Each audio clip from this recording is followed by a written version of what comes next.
Hey there, and welcome to the Reclamation Room. I'm Ashana, and I'm so glad you're here. This is a space for women reclaiming themselves after narcissistic abuse. If you've ever felt like you were too much, not enough, or both at the same time, you're in the right place. I created this podcast because I know what it's like to lose yourself in overgiving, overperforming, and still wondering why it never felt like love. I've walked through trauma, toxic relationships, and the long road of self-reclamation, and I'm here to walk with you. In this podcast, we'll explore what it means to come home to yourself after the confusion and chaos of narcissistic abuse. Some episodes will be solo, others will include guest interviews. All of them will be honest, grounded, and deeply compassionate. So, whether you're just realizing what you've lived through, or you've been on this path and you're ready for the next layer of your healing, you are welcome here. This is not about perfection. This is about reclamation. Hello, friends. Welcome to another episode of the Reclamation Room, the podcast for women healing from betrayal trauma and narcissistic abuse. So, this episode is kind of a surprise. I don't have a script. I don't have any kind of talking points here. I'm bringing a topic that has come up 3 or 4 times today in chatting with clients and going over some notes post-meeting. And this is the topic of hating ourselves and shaming ourselves after we've been in relationships that caused pain, harm, a lack of trust, betrayal. It can be really easy to come to this place of saying, why did I allow myself to get in this situation in the first place? I should have known better. I should have seen the red flags in this person. Why did I believe the illusion, right? Like, I'm really smart. How did I fall for what this person was feeding me? Or when the going got tough, why did I not leave, right? And we hear this all the time. Why didn't she just leave? But we do this to ourselves too. Why did I waste so many years of my life? Or, why did I accept that kind of treatment? I thought I had more respect for myself. These are very common things that we say to ourselves. And so in this episode, I want to kind of debunk those and reframe a little bit and just bring us back to a place of clarity, back to a place of giving ourselves grace, kind of understanding why, the how and the why and the where and how we got where we are, and then giving us a little bit more even footing to move forward into the future. Because the last thing we want to do is to take this sense of self-shame, self-blame, self-doubt into future relationships and think, I have no connection to my intuition. How am I going to know not to do this again? If I didn't catch the red flags before, how do I know I'm not going to do the same thing again in the future? So kind of a redirect here, like slow down, take a deep breath. Let's kind of dig into why these patterns took hold in the first place. So just thinking back to when you were a child and you were here in all of your glory, in your personality traits, your quirks, your living completely in the moment. So emotion-based. Like, there's not a sense of logic there. There's not always a sense of, how is this going to affect the other person? How is this going to affect the family's routine, the schedule, like the things that my mom or my dad wants to get done, my siblings' needs, things like that. We're not always aware of those things in the moment, right? As children, we're very much feeling our body. We're moving around. We're squirming. I remember flipping over the A-frame of the swing set, right? I would grab the bar and I would just like swing over it repeatedly, and I would hang off the top and pretend to be a gymnast. Just being very present and in your body and being yourself, and that's who you are. And the shame game doesn't come until later, like the learning to check ourselves in public or act differently around people or speak differently to fit in. That doesn't come until later. But I want to dig into that place now in this conversation and think back to when we were being our full, complete, unadulterated self. What kind of feedback did we receive about that? And what kind of treatment were we getting that led us to believe, okay, yes, this is love. This is connection.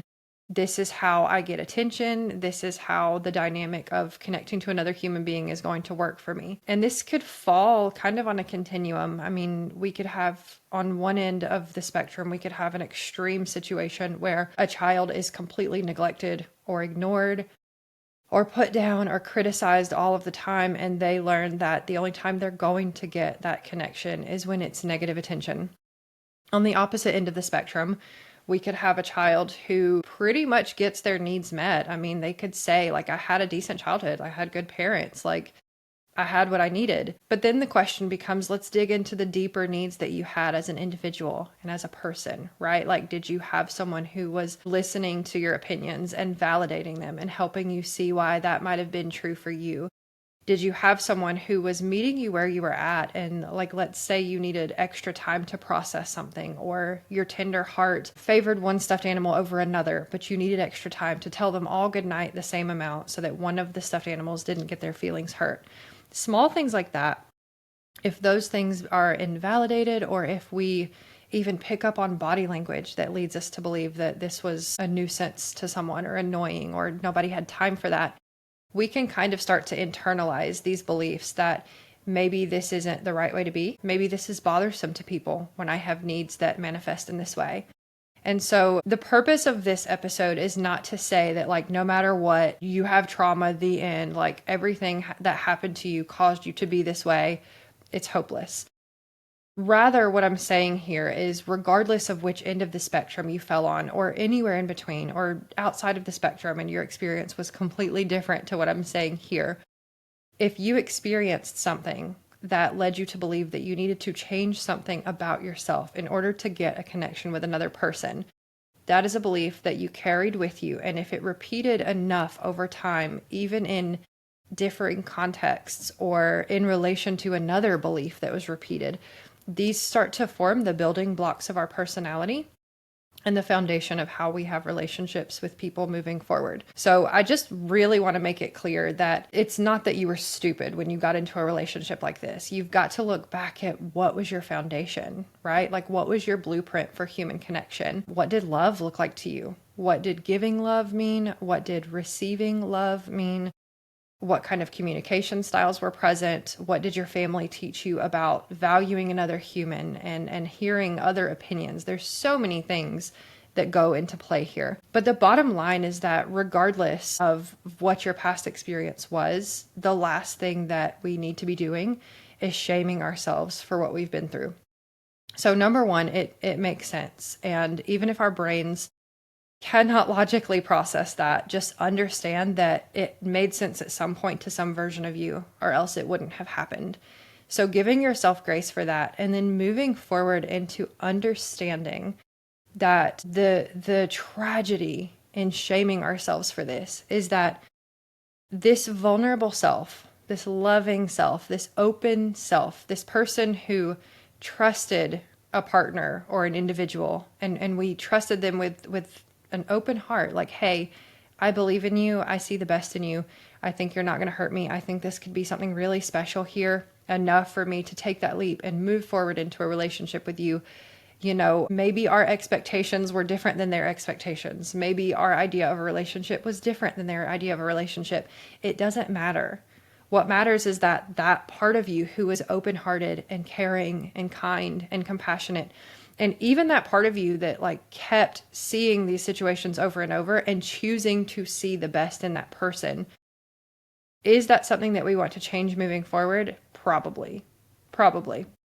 But it doesn't change the fact that those parts of you were formed as the sweetest, most kind and loving and open-hearted version of you who literally just wanted connection with another human being. And that's never a reason to shame yourself or to think that you're weak or to think that you're stupid. The desire for human connection does not make you weak in any way. It actually makes you healthy and alive, because as humans, what we need more than almost anything else is connection. There have actually been studies that showed that babies who didn't receive physical connection and that kind of attachment from a caregiver, if left long enough, they actually died. Heartbreaking to even consider, but what it means for us is that as humans, we are not meant to do this alone. We're meant to have connections with others, and a big part of doing that in a healthy way is understanding where our patterns come from and understanding, like, these parts of us make sense and they're innocent parts of us, right? They're parts that are seeking this connection. What kind of example did we have to go by? Shaming ourselves is not going to be the answer here. So I don't want this to turn into this spiral of like, well, great, now I'm shaming myself for shaming myself. I even did that part wrong. No, that's not what I'm saying here. The next step of this process is realizing, okay, that was the open-hearted version of myself. That was the kind and compassionate version of myself. They were so sweet. They were so trusting. I say to myself, like, she was such a baby. She didn't know. And she loved this person so much. And so allow yourself to sit with that version of you and sit with that feeling of loved this person so much and talk to her, talk to that version of you. You know, what was it that was love for you? What was it that you wanted to give them so badly? And what was it that you wanted to receive from them so badly? And really like leaning into those emotions, leaning into the pain instead of away from it, instead of shaming ourselves for it, instead of, I just want to get out of this feeling and get back to normal again. Like, God, I don't want to feel this anymore. Leaning into that aspect of it and saying, what is it here that was so heartbreaking to me? What did I not get that I needed? Or what did I get that was really hurtful and it confirmed things about me that I was already afraid were true? What is the theme here that is causing me such a sense of pain, but I still want it so badly that I was willing to keep going back and trying to get it or to give it? What is that thing? And I think digging into that is where we can really start to tap into our needs as a human, because needs are so important. They're human, number one. We have them, they're a thing. But they also show us like the limitations that we're willing to go to. They show us what boundaries need to be put in place, what parts of us need to be cherished and protected and strengthened and nurtured. And so I think when we are looking at the future in terms of being in relationship with others again, we need to first come into a deeper relationship with ourselves.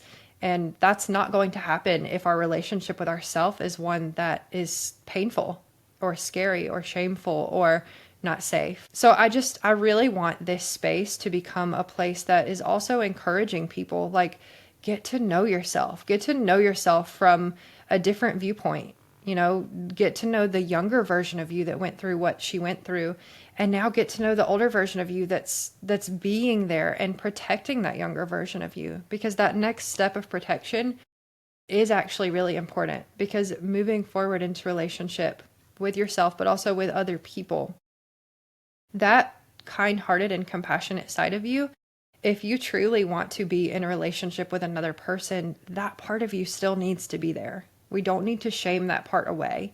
And so the way that we can do that safely is by obviously creating boundaries. And I know this is a really difficult concept. And for those of us who have been giving and giving and giving our whole lives, it can feel awkward to have boundaries. It can feel like we're being mean or like we're asking too much of other people. Boundaries are really a way of trusting yourself to show up and protect that compassionate and vulnerable part of you who needs to be there. You need to have those parts of you, because if you think about it, the people that you were in relationship with that hurt you, and I don't want this to become like, oh, those people. That's not what I'm saying at all. But just think about relationships that did hurt you and did cause harm, whether or not you played a part in that, whether or not you did things that you were proud of or you weren't proud of. Okay. If we're here, if you're listening to this, you're probably showing up and doing some kind of work to do better next time. So thinking about what the other person did that caused you harm or hurt you in some way, the parts of you that were compassionate and open-hearted and so giving and so willing to be in pain in order to meet that person and have that connection with that person, if they were to tap into that a little bit more, how could the relationship have changed? Okay. And if you had let go of that a little bit and had stronger boundaries or been more in touch with your needs, how could the relationship have changed? We have to have a healthy balance of understanding the compassion, the desire for connection with others, wanting to love someone in that way that you're willing to say, hey, let's compromise here. Let's work together. We have that compassion. We have that empathy. We have that selfless form of love that says, yes, I'm willing to give up something in order for you to be happy. Don't give up that part of you completely, because then we wouldn't have a world of people who are able to show up and give compassionately. That's why I say it's necessary. We don't want to shame it away, but we do want to show up with that balance of having boundaries, having that self-protection, having that sense of, okay, but this is what my needs are, and I'm not willing to go beyond this point. if both of you are able to show up in that way, hopefully, in theory, that's a healthier conflict that can actually get somewhere and it can help the relationship grow. So really reframing that compassionate side of yourself that was so duped and was so like, oh my gosh, I can't believe I fell for it. Recognizing that those are traits that you still want to have. You still want to be open-hearted. You still want to be trusting. Don't get rid of them completely. Don't think that you were so stupid for having them. Bring in some balance by bringing in healthy boundaries. And like I said in our last solo episode here on the show, if you haven't listened to that one, go check it out, because these kind of build on one another. Boundaries really can't happen effectively until the self-awareness is there. And so in order to set the boundaries, we have to understand our needs. And in order to understand our needs, we have to become more self-aware with where we're at and how that feels for us and what we will and will not tolerate moving forward. So we're really digging into aspects of the self-awareness here in this show. And this is really part one of the work that I do with women in my 12-week program. So I call what we do within that program the peaceful accountability method. So we have part one, which is unfuck your mind. And this is the self-awareness. So we're really like digging into the conditioning that we've been living with, the inner critic that we've been imposing upon ourselves. Where did that come from? Why is it there? Why can it still take hold? Why are we still able to validate this and believe that this is how we want to be? And then part two is trust your gut. And this is where the self-compassion comes in. And I try to weave this in to everything that I put out in the world, because this is my philosophy that we can't really get anywhere without self-compassion. You know, we can be hard on ourselves and we can give ourselves tough love all day long, but until we're able to really meet those vulnerable parts of ourselves with compassion, we're just going to keep having the same issues pop up down the road, just in different contexts. And then part three is follow your heart, which is the self-validation. So this is when all of these practices come into action. We're out in the world. We are relationally learning amidst other people, right? Like we're having things mirrored back to us. Sometimes we have triggers. We need to learn how to validate ourselves instead of constantly seeking other people's approval.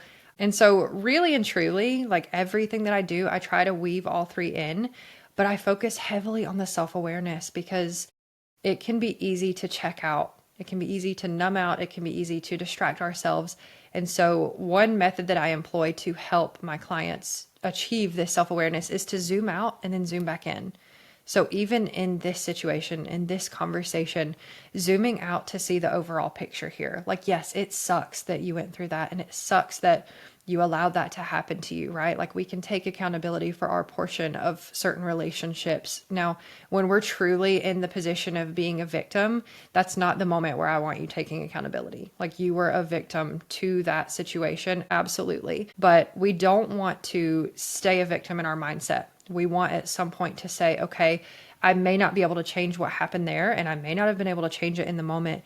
What can I do moving forward? How do I have power moving forward? I am not completely powerless in this situation. Even if all I can change is my mindset, that's more than enough for right now. So zooming out to see the overall picture. Yes, these things have been harmful. Yes, this relationship tore you apart, ripped you open. It was awful. How could you have done this, right? Like, how could I have believed these things? How could I have fallen for the illusion? Zoom out and get the bigger picture. Okay, there's more to your life than just this one relationship. What themes are replaying? What patterns are repeating? What is the message that is here for you to say, okay, there's a need here that's not getting met. And I love that vulnerable part of myself. I love that part of myself that is so open-hearted and willing to keep giving, but it's time for me to step in and protect that part of myself. And I can do that by saying, okay, I notice this need and a boundary needs to be put in place here. So really and truly, like stopping that shame in action before it spirals. Don't even worry about the next steps that come after in that hard moment when we're learning how to do this. We're learning how to have self-compassion and really meet ourselves where we're at. I'm not saying coddle yourself and stay in this moment forever and like, yes, oh my gosh, like you're so valid, you're so valid, you're so valid. But we can't skim over that part either. Okay. Again, balance, right? So zooming out to see the whole picture and then zooming back in to meet that compassionate part of yourself and saying, I love this part of you. You are all the best parts of me. Thank you. Because without you, I wouldn't be a compassionate human. Okay. And I can protect myself now. And I trust myself to do that. And that's when the magic really happens. So I just wanted to share this episode today because I feel like this first portion of it, this self-awareness and self-compassion, are very, very important, especially moving forward. So surprise episode today. I'm going to release this one, and then we're also going to have another episode released this week. So it's a conversation I'm super stoked for you guys to hear. I sat down with Wendy Alexander, who has an incredible, phenomenal story. She's an author. She's the founder of her own business called Happy Career Hub. She moved from Africa to Australia. She now helps women who have been through trauma learn how to reclaim their narrative and rewrite their story and have a life that feels happier for them moving forward. So I cannot wait for you guys to hear and watch this next upcoming episode. But if this one resonated with you, I would love if you could give it a rate, give it a follow, give it a share. That helps us get the show out to more women who might need it. And you can find me at any time. I know I mentioned my 12-week program. You can go to wayhomewellness.com and learn more about that. But I also have a weekly women's circle. We meet every Tuesday evening, and it's just a place for women who have like-minded interests of growth and connection to come together and process and share and talk about what we're learning in life these days. So we would love to have you there. Thanks for listening. I can't wait for you to catch the next episode, and I will see you next time. Thanks for spending time in the Reclamation Room. Be sure to follow or subscribe so you never miss an episode. And if this supported you, consider sharing it or leaving a review. You're not alone, and your reclamation is sacred.